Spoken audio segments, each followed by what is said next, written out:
wellies and all, the chair of the House of Lords Environment Committee seeing for herself the scale of it.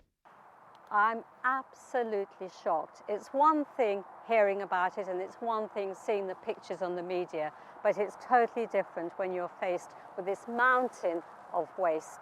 And she now accuses the Environment Agency of effectively misleading the House of Lords. The agency knew all about this vast illegal dump in Kidlington in Oxfordshire, but never disclosed it to her committee's investigation.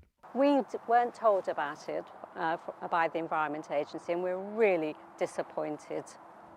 You seem close to saying they knew about it, but they didn't tell you. They knew about it and they didn't tell us. You're absolutely right.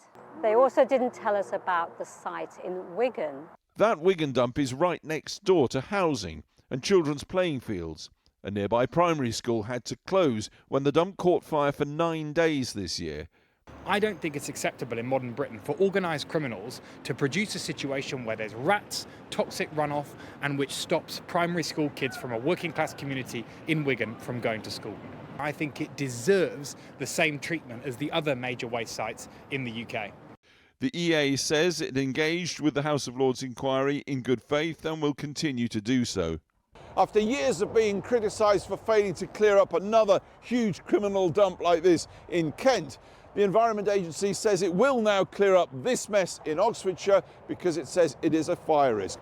Others see far greater hazards than fire. Standing rainwater laps against the dump, then flows off into the River Cherwell a few metres away.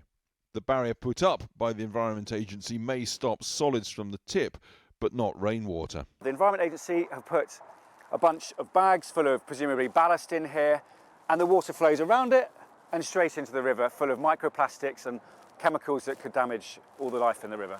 The man who knows this area better than most shares that concern. If you look along this ditch, the water is lapping up against the pile. So the water is in contact with the rubbish all the way up that side. Then when the river is in flood, it comes down here and it goes round the side of the dam and straight into the river. We put those concerns to the Environment Agency. It says specialist staff are monitoring the situation carefully.